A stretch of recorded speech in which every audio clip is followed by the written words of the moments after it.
Hello दोस्तों, नमस्कार। आपका स्वागत है हमारे YouTube चैनल में। आज अपन भौतिक विज्ञान के की भौतिक राशि आवेश के बारे में अध्ययन करेंगे। ठीक है, तो सबसे पहले अपन देखें कि भाई आवेश क्या होता है, इसके जनन के क्या कारण है, इसकी प्रकृति क्या है, इसके आप कोई भी दो आवेशी सतहों के मध्य कभी भी कौन सा आकर्षण या प्रतिकर्षण का बल लगता है, क्या ऐसी बहुत सारी बातें, इन सब के बारे में अपन इसके अंदर देखेंगे। तो सबसे पहले तो अपन बात शुरू करते हैं आवेश। देखो, आवेश के बारे में सबसे पहले जिस वैज्ञानिक ने बताया था उसका नाम था थेल्स। क्या नाम था? थेल्स। थेल्स ने सबसे पहले आवेश के बारे में बताया, और बताया क्या, साथ में एक एक्सपेरिमेंट भी किया था इन्होंने, और एक प्रयोग के साथ इस घटना को समझाया कि कोई भी दो सतहों को यदि हम आपस में रगड़ेंगे तो वे सतह आवेशित हो जाती है। थेल्स के बाद में फ्रैंकलिन आया, फ्रैंकलिन के बाद में कूलॉम। ऐसे करके लंबे इतिहास के बाद में आवेश के बारे में दुनिया को पता लगा। ठीक है, अब वर्तमान में जो भी अपन आवेश के बारे में ज़्यादा जो जानते हैं उसका मुख्य रूप से श्रेय अपन कूलॉम को ही देते हैं। ठीक है, अब चलो, ये तो ऐतिहासिक बातें हुई। अब अपन आवेश पर भौतिक विज्ञान संबंधी बातें करते हैं। ठीक है, देखो, आवेश को समझने के लिए सबसे पहले अपन एक उदाहरण लेते हैं किसी एक तत्व का और तत्व की संरचना, और फिर अपन देखेंगे कैसे कोई सतह आवेशित होती है। जैसे अपन सबसे पहले उदाहरण लेते हैं कार्बन का। कार्बन जो तत्व है उसका परमाणु क्रमांक आप भी जानते हो कितना होता है? 6 इसका परमाणु क्रमांक होता है। ठीक है, अब किसी भी तत्व का परमाणु क्रमांक है वो उसमें उपस्थित प्रोटॉन की संख्या के आधार पर होता है, जिसके आधार पर अपन कह सकते हैं कि कार्बन के अंदर 6 तो क्या है? प्रोटॉन, और 6 ही इसमें क्या होते हैं? न्यूट्रॉन, और 6 ही इसमें होते हैं इलेक्ट्रॉन। कौन सा कार्बन है? कार्बन 612 है। ठीक है, अब आप सामान्य रूप से जानते हैं कि जो भी प्रोटॉन और न्यूट्रॉन है ये किसी भी तत्व के किस में पाए जाते हैं? नाभिक में। किस में पाए जाते हैं?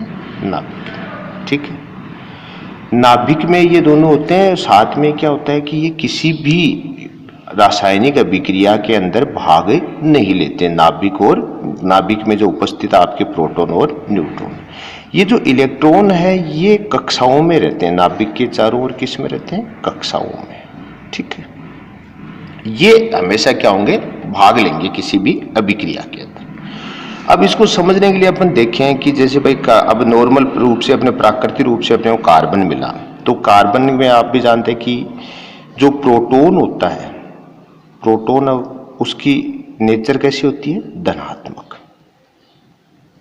ठीक है, और जो आपका इलेक्ट्रॉन है इसकी नेचर इसका कैसी होती है? ऋणात्मक। ठीक है, प्रोटॉन होता है धनात्मक स्वभाव का, ये, और न्यूट्रॉन क्या होता है? निरावेश, इस पर कोई भी आवेश नहीं होता। पहली बात। अगर अपन कार्बन देखें, साथ में क्या होता है? इस पर जो धनात्मक प्रोटॉन धनात्मक स्वभाव होता है, लेकिन इस पर जो आवेश का मान होता है वो कितना होता है? 1.6 × 10⁻⁻19 कूलॉम। ऐसे इलेक्ट्रॉन पर भी जो आवेश का परिमाण या मान वो कितना होता है? 1.6 × 10⁻⁻19 कूलॉम। ठीक है, अब देखो, ये प्रोटॉन है, इसका स्वभाव कैसा? धनात्मक। इस कारण अपन इसका जो परिमाण उसको पॉजिटिव लेते हैं, धनात्मक लेते हैं, और इलेक्ट्रॉन वाले को क्या ले लेते हैं? ऋणात्मक। अब इस प्रकार से अगर अपन यहाँ देखें कि प्रोटॉन और आपके इलेक्ट्रॉन पर आवेश का मान एकदम समान है, बस फर्क क्या है कि एक धनात्मक है एक ऋणात्मक, मतलब प्रकृति अपोजिट है, एक दूसरे की उल्टी है। तो इस आधार पर अगर अपन कार्बन को देखें तो कार्बन देखो 6 प्रोटॉन है और 6 क्या है? इलेक्ट्रॉन है। तो जितना धनात्मक आवेश है उतना ही क्या होगा? ऋणात्मक। तो परिणाम स्वरूप इस पर परिणामी आवेश क्या होगा? अगर अपन बात करें भी कार्बन पर परिणामी आवेश, कार्बन पर परिणामी आवेश, तो परिणामी आवेश क्या आएगा? 0 बराबर क्या होगा? 0। क्यों? क्योंकि जितना धनात्मक है उतना ही क्या है इसमें? ऋणात्मक। पहली बात। दूसरी बात, यहाँ से अपन जानते हैं कि अभी अपन थोड़ी देर पहले मैंने आपको बताया था कि जब भी कोई तत्व रासायनिक अभिक्रियाएं जब होती हैं या कोई भी चीज़ होती है तो प्रोटॉन और न्यूट्रॉन का कोई योगदान नहीं होता, सारा योगदान किसका रहता है? इलेक्ट्रॉन का। इसी प्रकार यदि कोई कार्बन है और कार्बन ने एक इलेक्ट्रॉन दान कर दिया, डोनेट कर दिया, किसी दूसरे को दे दिया, ठीक है, तो उस कंडीशन में इसकी संरचना कैसे बन जाती है? देखो 6 प्रोटॉन, 6 न्यूट्रॉन और 5 इलेक्ट्रॉन, ठीक है। तो यहाँ से क्लियर है कि 5 प्रोटॉन प्लस 5 इलेक्ट्रॉन, इनका परिणामी आवेश तो क्या हो जाएगा? 0, क्योंकि ऊपर देख चुके हैं अपन कि मान समान है और स्वभाव क्या है? विपरीत। लेकिन यहाँ पर टोटल प्रोटॉन कितने? 6, तो एक एक्स्ट्रा कौन बच गया? प्रोटॉन। तो रिजल्टेंट क्या होगा? कार्बन पर कैसा चिन्ह आ जाएगा? धनात्मक। कार्बन पे चिन्ह क्या आ जाएगा? धनात्मक। एक प्रोटॉन ज्यादा है, इसका 1 आ जाएगा। यदि 2 इलेक्ट्रॉन दान कर देता तो यहाँ पर क्या जाता? Carbon plus 2। 3 इलेक्ट्रॉन हो जाते तो क्या हो जाते? Carbon plus 3। पहली बात। इसी का अपोजिट यदि कार्बन किसी से इलेक्ट्रॉन ले ले तो क्या होगा? जैसे इसने ले लिया तो इसमें देखो संरचना क्या है? 6 प्रोटॉन, 6 न्यूट्रॉन, 7 इलेक्ट्रॉन। अर्थ क्या हुआ कि यहां पर अब संख्या ज्यादा किसकी हो चुकी है? इलेक्ट्रॉन की। और इलेक्ट्रॉन का कैसा स्वभाव होता है? ऋणात्मक। इस कारण इसके ऊपर अपन कार्बन पर एक एक्स्ट्रा इलेक्ट्रॉन है, इसमें C-1 लगा देते हैं। अगर 2 आ जाते कार्बन पे, 2 इलेक्ट्रॉन ले लेता है, ऐसे 2 अलग अलग इलेक्ट्रॉन किसी दूसरे तत्व से लिए जाते हैं, तो उस कंडीशन में अपन इसके ऊपर क्या दिखाते? कार्बन -2। तो यहाँ पर इस पूरी घटना से हमें क्या समझ में आया कि या तो कोई तत्व इलेक्ट्रॉन देगा या कोई तत्व इलेक्ट्रॉन लेगा। दोनों ही स्थितियों के अंदर क्या होगा कि आपका कि जब इलेक्ट्रॉन दे देगा तो उस कारण उस तत्व के अंदर प्रभावी रूप से आवेश कौन प्रभावी हो जाएगा? प्रोटॉन का, मतलब धनात्मक। और अगर इलेक्ट्रॉन ले लेगा तो प्रभावी आवेश किसका बचेगा? इलेक्ट्रॉन का। तो रिजल्टेंट उस पर अपन क्या लगा देंगे? माइनस। एक ज्यादा होता तो -1, -2, -3, ऐसे। तो यहां से हमारा जो मूल स्वरूप जो तथ्य आया वो आया कि किसी भी सतह पर आवेश का कारण, किसी भी सतह पर आवेश का कारण क्या निकल के आया? इलेक्ट्रॉनों का स्थानांतरण। इलेक्ट्रॉनों का स्थानांतरण होता है, इलेक्ट्रॉनों का स्थानांतरण, ठीक है। मतलब आवेशन का क्या है? कारण कौन है? इलेक्ट्रॉनों का स्थानांतरण। अब देखो आप कि अगर अपन बात करेंगे धन आवेश, धन आवेश का तात्पर्य क्या होगा? देखो आप, धन आवेश मतलब क्या हुआ? इलेक्ट्रॉन की कमी, क्योंकि आप इलेक्ट्रॉन दान करेंगे तो धनात्मक आवेश आएगा। अगर आप कहोगे ऋण आवेश तो इसका अर्थ क्या होगा? इलेक्ट्रॉन की अधिकता, क्योंकि आपने किसी दूसरे से इलेक्ट्रॉन को ग्रहण किया है। तो यहाँ ये सबसे मोस्ट बात है, कोई भी सतह अगर आवेशित है, चाहे वो धनावेशित हो चाहे वो ऋणावेशित हो, उसका कारण होता है कि उस सतह पर इलेक्ट्रॉनों का या तो आगमन हुआ है या उस सतह ने इलेक्ट्रॉन किसी दूसरी सतह को दिए हैं। इलेक्ट्रॉनों का स्थानांतरण ही आवेशन का कारण होता है, ये मुख्य रूप से कारण है। अब इलेक्ट्रॉनों का स्थानांतरण किन किन कारण हो सकता है ये आगे की बात है, लेकिन यहाँ पर अपने को यही समझना है कोई भी सतह आवेशित तभी होगी जब वो इलेक्ट्रॉन या तो ग्रहण करेगी या इलेक्ट्रॉन दान करेगी, पहली बात। अब बात करें मात्रक की। भाई कोई भी भौतिक राशि है उसको यदि अपने को मापना है, किसी भी भौतिक राशि को यदि मापना है तो हमें मात्रक तो चाहिए। तो इसका मात्रक एक तो अपन कौन सा लेंगे? एसआई मात्रक। एसआई का अर्थ जानते हो आप? भाई अंतर्राष्ट्रीय मात्रक। तो वो तो क्या होता है इसका? कूलाम, ठीक है। ये सर्वमान्य मात्रक है, लगभग सब आप जानते भी होंगे इसके बारे में। दूसरा इसका अगर अपन सीजीएस मात्रक बात करें, कभी कभी पूछ लेते हैं, तो वो होता है स्टेट कूलाम। क्या होता है? State coulomb. सीजीएस मात्रक इसका स्टेट कूलाम होता है। तो अपने को भाई ये तो अपने को वैसे भी मतलब पता होना चाहिए, और एग्जाम में कई बार पूछा जाता है कि स्टेट कूलाम, इसका एक ओब्लिक में कई बार फ्रैंकलिन में लिखा हुआ जाता है, लेकिन आपको ये दो ध्यान रखने हैं, एसआई मात्रक कूलाम होता है, सीजीएस मात्रक स्टेट कूलाम होता है। ये अपन इसके बारे में बात करें। अब बात यह है कि आवेश के प्रकार, आवेश के प्रकार क्या हो गए, अभी ऊपर अपन ने पढ़े देखे होंगे, क्या हो गए, फर्स्ट धनावेश और सेकंड क्या हो गया, ऋणावेश। ठीक है, ये दो प्रकार हो गए। जो धनावेश का अर्थ मैं आपको बताया चुका, इलेक्ट्रॉन की कमी, ऋणावेश का इलेक्ट्रॉन की अधिकता। दूसरी बात, किन्हीं भी दो आवेशों के मध्य बल लगता है। ठीक है, अब बल वो कोई सा भी हो सकता है। आप भी जानते हो कि समान प्रकृति के आवेश, मतलब जैसे एक प्लस है और दूसरा भी क्या है, प्लस है, तो ये समान प्रकृति, इनके बीच में कौन सा बल लगेगा, प्रतिकर्षण। कौन सा लगता है, प्रतिकर्षण। ऐसे माइनस माइनस होगा तो भी वही बात है, क्योंकि समान प्रकृति है तो भी क्या लगेगा, प्रतिकर्षण। ठीक है, लेकिन यदि एक प्लस है और दूसरा क्या है, माइनस, तो इनके मध्य कौन सा बल लगेगा, आकर्षण का। इनके मध्य कौन सा बल लगेगा, आकर्षण। मतलब क्या अर्थ हुआ कि कोई भी दो आवेश हो, चाहे वो धनात्मक हो और चाहे वो ऋणात्मक हो, तो उनके बीच में हमेशा बल लगेगा, और इस बल को ही अपन क्या, कौन सा बल बोलते हैं, विद्युत बल। क्या लगेगा, विद्युत बल। आवेशों के मध्य लगने वाला बल क्या होता है, विद्युत बल। तो अपन अब शुरू करते हैं आवेशन की विधियां, जिसके अंदर प्रथम विधि है घर्षण या रगड़न। इसका अर्थ है कि किन्हीं भी दो सतहों को आपस में घर्षित किया जाए या रगड़ा जाए तो वे सतह क्या हो जाती हैं, आवेशित हो जाती हैं। जैसे ऊपर अपन एग्जाम्पल लेके देखते हैं कि एक ए सतह और एक क्या है, बी सतह। ए सतह और बी सतह को आपस में आपने घर्षित किया, रगड़ा, तो हो सकता है कि ए सतह के इलेक्ट्रॉन बी को स्थानांतरित हो जाए। तब एक सतह के इलेक्ट्रॉन बी को जाएंगे तो ए सतह पे इलेक्ट्रॉन की कमी होगी, बी पर क्या हो जाएगी, अधिकता, जिस कारण ए तो क्या हो जाएगी, धनात्मक, और बी क्या हो जाएगी, ऋणात्मक। ऐसा भी तो हो सकता है कि बी सतह के इलेक्ट्रॉन किसको आ जाए, एक को। उस कंडीशन में क्या होगा, ए सतह पर इलेक्ट्रॉनों की अधिकता होगी, इस कारण इसको अपन क्या मानेंगे, ऋणात्मक, और बी क्या हो जाएगी, धनात्मक। कुल मिलाकर क्या अर्थ हुआ कि जब भी आप दो सतहों को आपस में घर्षित करेंगे तो उन पे एक सतह के इलेक्ट्रॉन दूसरी सतह पर स्थानांतरित होंगे, जिस कारण उन पर आवेशन की प्रक्रिया संपन्न हो जाएगी। जो सतह इलेक्ट्रॉन त्यागती है वो धनावेश होती है, और जो सतह इलेक्ट्रॉन ग्रहण करती है वो क्या हो जाती है, ऋणावेशित। ये हुआ अपना घर्षण या रगड़न। ठीक है, इसका उदाहरण आप जानते हो कि जैसे सर्दियों के अंदर अपन जानते हैं रजाई से उठते हैं तो सुबह अपने बाल खड़े रहते हैं। कारण क्या है, बाल और रजाई का रात को घर्षण के कारण आवेशन का होना।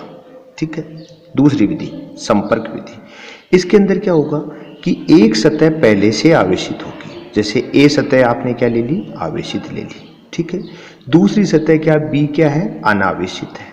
ठीक है, अब ए और बी सतह को आपस में आपने किसी संपर्क तार से जोड़ दिया, जैसे विद्युत कनेक्शन हो गया। जैसे मान लो आपने संपर्क तार से इसको जोड़ दिया, तो ए सतह का आवेश बी सतह को इस तार के माध्यम से क्या हो जाएगा, स्थानांतरित।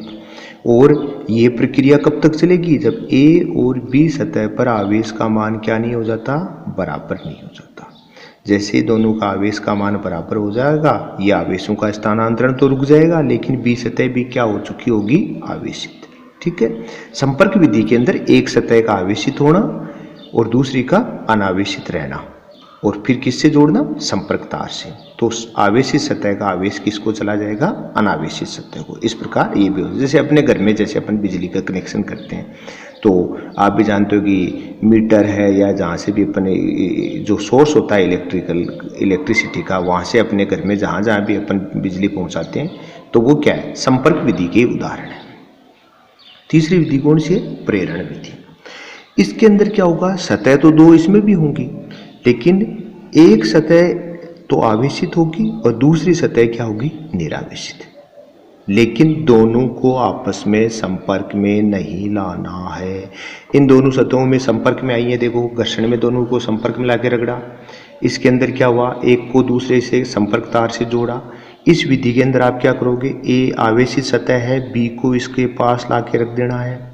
रख दोगे तो बी के अंदर जो भी इलेक्ट्रॉन है वो सारे ए के धनावेश के कारण क्या करेंगे, आकर्षण बल का अनुभव करेंगे, जिसका परिणाम क्या होगा, वो बी के इस सतह की तरफ आकर इकट्ठा होने लगेंगे, इधर इकट्ठा होने लगेंगे, ठीक है, क्योंकि इधर पास में क्या है, धनावेश। विपरीत आवेशों के मध्य क्या होता है, आकर्षण। इसका सारा ऋणावेश इस साइड में इकट्ठा हो जाएगा, इस साइड में इकट्ठा हो जाएगा, तो बी सतह के ही इस विपरीत भाग में ऋणावेश की क्या हो जाएगी, कमी। कमी हो जाएगी तो यहां क्या हो जाएगा, ऋणावेश की कमी होगी तो उसको अपन किससे रिप्रेजेंट करेंगे, प्लस से। मतलब इधर क्या बन गया, धनावेश। अब देखो एक ही सतह में दोनों आवेश बन गए, आधा भाग ऋणावेशित हो गया और आधा क्या हो गया, धनावेशित। कारण कौन है, ए आवेशित सतह। इसी कारण इसको बोलते हैं प्रेरण, कि इसमें आवेश की प्रेरणा कौन बना, ए आवेशित सतह बनी। इसका ठीक है, अगर यदि अपन ए को अपन रिमूव कर दें, जैसे ए को आपने हटा दिया, अभी हाथ छोड़ा, तो सिर्फ क्या बच गई, बी बच गई। तो बी के अंदर एक में तो प्लस है, एक में क्या है, माइनस। ये आपस में वापस क्या हो जाएगा, कैंसिल, मतलब ये निरावेशित हो जाएगी। अर्थ क्या हुआ, प्रेरण विधि से अस्थायी आवेशन प्राप्त हुआ, कि जब तक ए है तब तक ही बी में आवेश रहेगा, ए हटेगी तो बी भी वापस क्या बन जाएगी, निरावेश। यदि आप चाहो कि हम तो प्रेरण विधि से स्थायी आवेशन चाहते हैं, तो उसका एक उपाय होता है कि आपको इस बी सतह के विपरीत भाग को भूसंपर्कित करना पड़ता है। भूसंपर्क कार्य जानते हो, ग्राउंड करना, अर्थिंग करना, जमीन के संपर्क में लाना। जैसे आप इसको भूसंपर्कित करेंगे तो इसका जो भी ये आवेश है, ये सारा आवेश इस सतह का किसको चला जाएगा, जमीन में, जमीन का। तो अब बताओ बी में सिर्फ क्या बचा, ये ऋणावेश। फिर अपन भूसंपर्क हटा देंगे तो ये पूरी सतह क्या हो जाएगी, ऋणावेशित। इस प्रकार अपन प्रेरण विधि से स्थायी आवेशन प्राप्त कर सकते हैं, किसके द्वारा, भूसंपर्क के द्वारा। ठीक है, ये तीन विधियां हैं आवेशन की, घर्षण विधि या रगड़न। इनमें दो सतहों को रगड़ा जाएगा जिसके यहाँ इलेक्ट्रॉन स्थानांतरित होंगे। संपर्क विधि में एक सतह आवेशित होगी, दूसरी अनावेशित होगी, किसी संपर्क तार से जोड़ेंगे जिस कारण वो अनावेशित सतह भी आवेशित हो जाएगी। प्रेरण विधि में एक सतह आवेशित रहेगी, दूसरी अनावेशित, जिसको पास रखेंगे तो उसमें प्रेरित आवेश उत्पन्न हो जाएगा। अनावेशित सतह में क्या पैदा हो जाएगा, प्रेरित आवेश, और वो अस्थायी रहेगा। यदि हम इसको स्थायी रूप से आवेशन चाहते हैं तो हमें इसका विपरीत सिरा क्या करना पड़ेगा, भूसंपर्कित करना पड़ेगा। इस प्रकार ये तीन विधियां, घर्षण, संपर्क और प्रेरण विधि। ठीक है, अब आगे अपन देखते हैं आवेशों के गुणधर्म। आवेशों गुणधर्म में पहला गुणधर्म देखते हैं आवेशों का बीजगणितीय योग। बीजगणितीय योग का अर्थ होता है कि जब भी अपन किसी भौतिक राशि को जोड़ें तो उसको उसके चिन्ह के साथ जोड़ना चाहिए। चिन्ह का अर्थ होता है अगर वो धनात्मक मान है तो धनात्मक ले लो, और ऋणात्मक है तो उसका आप चिन्ह क्या लेंगे, ऋणात्मक। और आप भी जानते हो आवेश क्या है, अदिश राशि। अदिश राशियों का हमेशा योग कौन सा होता है, बीजगणितीय योग। ठीक है, जैसे उदाहरण लो कि ये कोई निकाय है, कि यहाँ पर कोई मान लो निकाय है जिसमें खूब सारे आवेश रखे हैं, Q1, Q2, Q3, Q4, Q5, ऐसे हो सकता है कोई प्लस का हो, कोई माइनस का हो। यदि हम इस निकाय का कुल आवेश निकालना है तो आप क्या करोगे, इन सबको जोड़ो, लेकिन किसके साथ जोड़ो, चिन्ह के साथ। देखो Q1 प्लस ले लिया, Q2 प्लस है, Q3 को अपने जोड़ा है लेकिन किसके साथ जोड़ा है, माइनस का। Q4 भी माइनस का है तो हमने माइनस ले लिया, Q5 प्लस है तो प्लस ले लिया। जैसे एग्जांपल देखो, Q1 क्या है, 4 कूलाम, Q2 ले लिया अपन ने -2 कूलाम, Q3 ले लिया -5 कूलाम। आप कहोगे कुल आवेश निकालना चाहें अपन इस निकाय को, तो आप क्या कहोगे, Q बराबर 4 प्लस -2 प्लस -5। ठीक है, तो देखो क्या हुआ, 4, तो ये रिजल्ट क्या है, 4 -2 -5, तो कितने बच गए, -3 कूलाम। 3 ही बचेंगे ना, -3 कूलाम। अर्थ क्या हुआ कि आपने इस निकाय का कुल आवेश निकाला तो आपने जोड़ा है उनको, लेकिन साथ में जो अगर धनात्मक है तो धनात्मक चिन्ह लेंगे, ऋणात्मक है तो ऋणात्मक लेंगे। इसको बोलते हैं आवेशों का बीजगणितीय योग, कि जब भी आप आवेशों का योग करें तो हमेशा क्या ध्यान रखना, आपको उसको धनात्मक चिन्ह के साथ, या ऋणात्मक है तो ऋणात्मक चिन्ह के साथ जोड़ना है। दूसरा है क्वांटीकरण।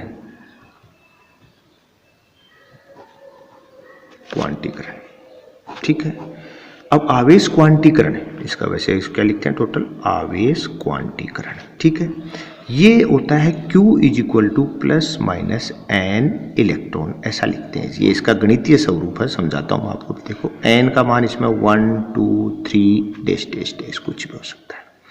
अर्थ क्या हुआ कि किसी भी सतह का कुल आवेश उस सतह पर उपस्थित, किसी भी सतह का कुल आवेश उस सतह पर उपस्थित इलेक्ट्रॉनों के आवेशों का बीजगणितीय योग होता है।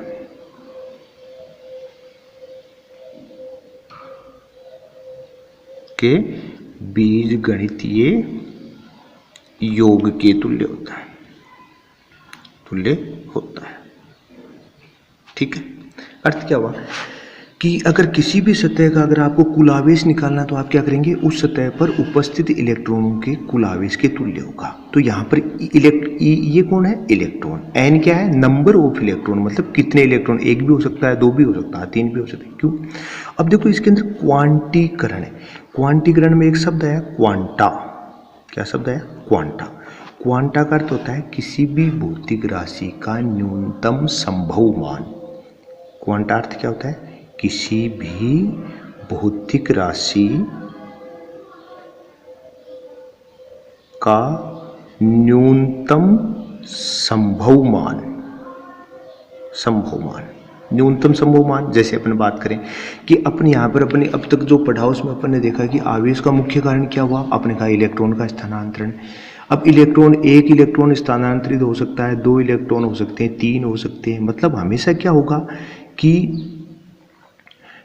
इलेक्ट्रॉन पूर्णांक के रूप में होंगे, 1 2 3 4। कभी भी क्या ऐसे नहीं होंगे कि आधा इलेक्ट्रॉन, पूर्ण इलेक्ट्रॉन, सवा इलेक्ट्रॉन। अर्थ क्या हुआ कि यहाँ पर आवेश का क्वांटा कौन हुआ, इलेक्ट्रॉन। आवेश का क्वांटा कौन है, आवेश का क्वांटा कौन है, पूछते हैं कई बार। आवेश का क्वांटा कौन होता है, इलेक्ट्रॉन, ठीक है। इस कारण अपन क्वांटीकरण में क्या समझ में आएगा कि किसी भी सतह का आवेश इलेक्ट्रॉन के आवेश का पूर्ण गुणज हुआ। आवेश का पूर्ण गुणज होगा, ठीक।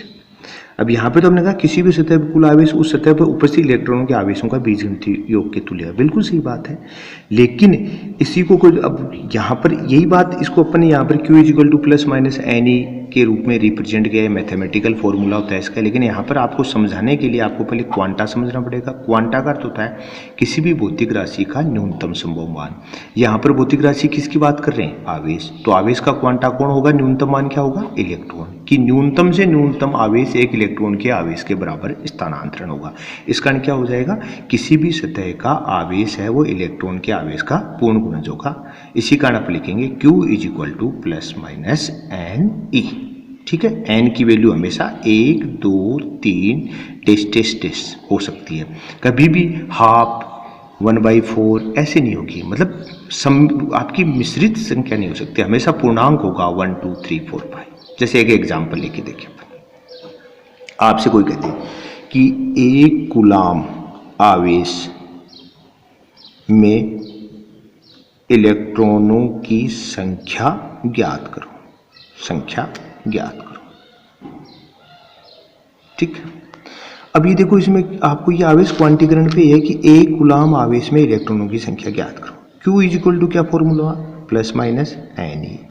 तो दिया क्या गया आपको, दिया है, क्या दिया है, Q बराबर 1 कूलाम। इलेक्ट्रॉन का मान अपन शुरुआत में बता चुके हैं आपको कितना है, 1.6 × 10⁻19 कूलाम। पुट कर दो आप, तो देखो Q बराबर क्या हो गया, NE। तो Q का मान क्या है, 1। N का मान आपको पता नहीं, इलेक्ट्रॉन का मान 1.6 × 10⁻19। तो N बराबर क्या आ गया, 1/1.6 × 10⁻19 बराबर क्या आ जाएगा, 6.25 × 10⁻18। इतने इलेक्ट्रॉन पाए जाते हैं 1 कूलाम आवेश में।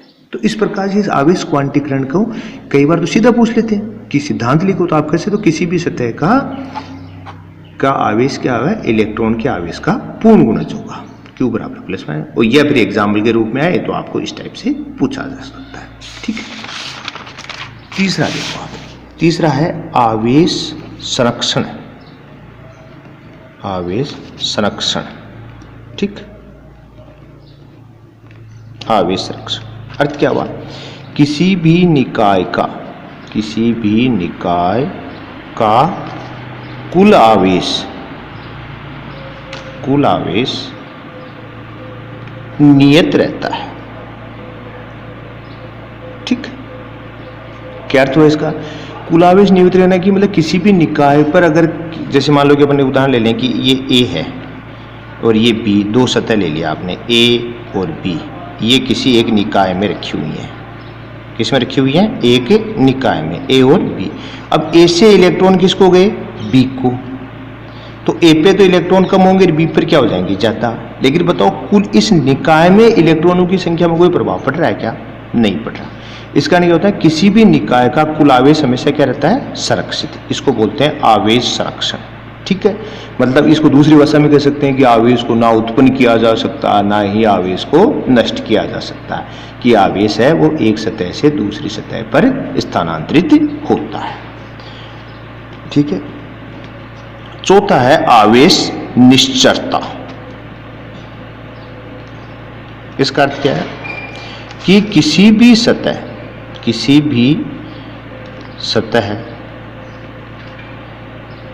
सतह को जब हम आवेशित करेंगे, ठीक है, तो आवेशित सतह का यदि वेग बढ़ाया जाए, आवेशित सतह का क्या बढ़ाया जाए, वेग, तो उस कंडीशन में उस सतह का द्रव्यमान तो परिवर्तित हो सकता है लेकिन आवेश अपरिवर्तित रहता है। तो अपन क्या कहते हैं, किसी भी सतह का आवेश वेग के परिवर्तन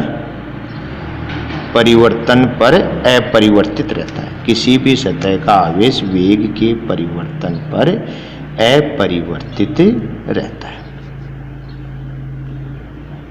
ठीक है, अर्थ क्या हुआ, हाँ देखो, द्रव्यमान जो है वो तो क्या होगा, परिवर्तित। वेग बढ़ाने पर किसी भी आवेशित सतह को यदि आप उसका वेग बढ़ाओ, जैसे मान लो कोई पिंड ले लिया, पिंड को आपने आवेशित कर दिया, अब उस पिंड को आपने उसका वेलोसिटी, उसका वेग लगातार बढ़ा रहे, तो पिंड का द्रव्यमान तो बढ़ जाएगा लेकिन उस पर उपस्थित आवेश है वो अपरिवर्तित रहेगा। तो द्रव्यमान परिवर्तित हो सकता है लेकिन आवेश है वो अपरिवर्तित रहेगा। आवेश क्या रहेगा, अपरिवर्तित। ठीक है, बहुत बार पूछ लेते हैं कि आवेश निश्चरता अर्थ है किसी भी सतह का आवेश है वो वेग के परिवर्तन पर अपरिवर्तित रहता है। मतलब किसी भी आवेशित सतह का वेग बढ़ाने पर उस पर उपस्थित आवेश के मान में कोई परिवर्तन नहीं होता। हाँ, उस पिंड का द्रव्यमान परिवर्तित हो सकता है। इसको बोलते हैं आवेश निश्चरता। और एक शब्द और पढ़ा होगा आपने, विशिष्ट आवेश। विशिष्ट आवेश इसकी ये होता है Q बट्टा M, मतलब अर्थ हो गया आवेश बट्टा द्रव्यमान। ठीक है, तो आप भी जानते हो कि यदि वेग बढ़ाएंगे, किसी आवेशित पिंड का क्या बढ़ाएंगे, वेग, तो आवेश परिवर्तित होगा क्या, नहीं होगा, लेकिन द्रव्यमान परिवर्तित होगा कि नहीं होगा, होगा। तो इन दोनों का अनुपात परिवर्तित होगा। तो विशिष्ट आवेश है वो वेग परिवर्तन पर परिवर्तित होता है। तो अपन कह सकते हैं वेग परिवर्तन पर विशिष्ट आवेश परिवर्तित होता है। ठीक है, तो विशिष्ट आवेश का तो वेग परिवर्तन पर चेंज होगा, इसमें तो मान बदल सकता है लेकिन आवेश का मान अपरिवर्तित रहेगा, द्रव्यमान परिवर्तित रहेगा। ठीक है, देखो दोस्तों, आज अपन ने आवेश के बारे में कुछ समझने की कोशिश करी। ठीक है, बाकी अपन क्या है अगले नेक्स्ट के अंदर अपन आवेश के से संबंधित दूसरे तथ्यों पर, इनके मध्य लगने वाले बल है, इन सब के बारे में अपन अगले वाले वीडियो में बात करेंगे। ठीक है, ठीक है।